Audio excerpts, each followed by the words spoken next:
When you're talking about convergence, there are, well, probably tens of thousands of examples. The cockroach walks using 6 legs. My dog, our dog, I beg your pardon, uses 4 legs. But in point of fact, when you look at both the mechanics of walking and also the neural arrangements which fire the limbs in the cockroach and in the dog, they are the same. So that suggests to me that wherever you are in the world, if you're going to have an organism with limbs, it's going to use the same system. And the same thing applies to flying. That's evolved many times. The same thing applies to swimming. So there's a degree of predictability in evolution.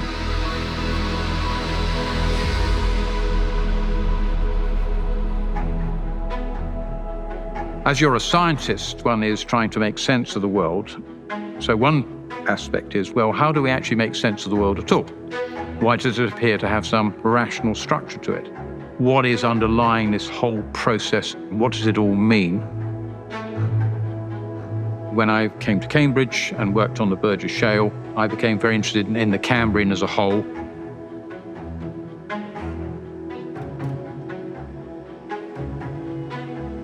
The Cambrian was, if you like, a time of immense diversification.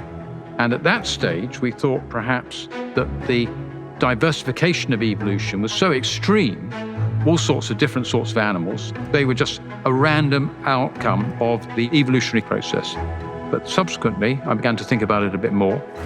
What we've got here is an animal called an ichthyosaur, and then you can just see the eye. Of course, would have been a camera eye, which would be very much the same construction as ourselves. When I look at people, I'm using my camera eye. If I'm diving in the sea and meet an octopus, that octopus will look at me with its camera eye.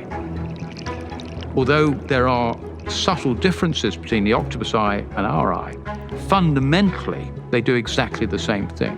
But the octopus is pretty closely related to the earthworm. We belong to the vertebrates.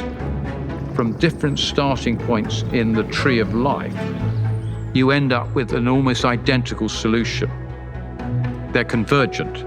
So all in all, this is a thing which looks remote and ancient and extinct, but actually there are many, many similarities to animals which exist in present-day oceans. They're convergent.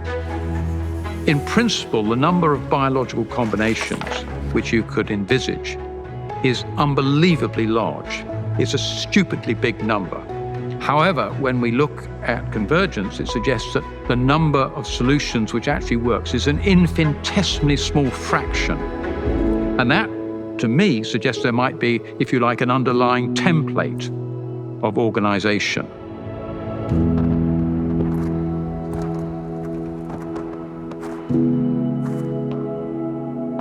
I do remember when I started to prepare my major book on convergent evolution, it wasn't really a plan to do anything.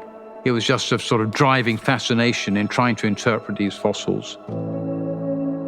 And almost all of this is based on other people's work. It has to be. And I suddenly realized that if I was going to complete this work, it was going to be a real slog. Just concentrating on reading hundreds and hundreds of papers and then bringing together something like an eye in the octopus, something like a gecko pad, something like an enzyme carbonic anhydrase, something like the olfactory system of the fruit fly. And then trying to find, if you like, a commonality which we would now call convergent evolution. Convergence would suggest that on any Earth-like planet, my sense was something like a human is going to evolve, almost inevitably. But I've changed my mind. At least today, there's no report of any of those extraterrestrials which should fulfill this prediction. I've become increasingly interested in the reality, as I would see it, of what we call human uniqueness. As a human, as a scientist, as an amateur theologian, I see something very distinctively peculiar about what humans are, even though the evolutionary continuity is self-evident from the fossil record and is self-evident from molecular biology. But when I consider how we became self-aware in the way which I don't think animals are self-aware, they know themselves, they know what other people are doing, there's no dispute about that. But they don't have that added thing we have. No animal will ever become an actor because no animal can ever step into the shoes of another one. that aspect of what makes us human may have some scientific basis, but science doesn't have anything useful to tell me about that at all. That's not what we are.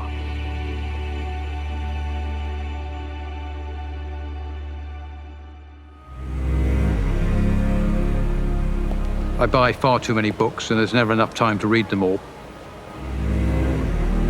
In a sense, I am lucky. I've always been intensely curious about things, and that curiosity, thank goodness, shows no signs of evaporating. It's just a sheer pleasure of reading through these things and trying to formulate a point of view which has not been previously arrived at least in the way in which I want to try and persuade people. When I look at the books I've written, I have a very odd feeling that I didn't actually write them. The actual donkey work, the working through the thing to establish all the links in the argument, is often several generations' occupation. But the thing was there beforehand. There may, in fact, as other people have argued, be an almost endless set of deeper investigations. There's no reason to think that knowledge somehow will reach some sort of terminus. It may be infinite, and you can find that terrifying, I do on a Tuesday, and deeply encouraging on a Friday when I have a gin and tonic. It's the sense that really one is just scratching the surface of what one may one day know. And that's all one can ask for, no more than that.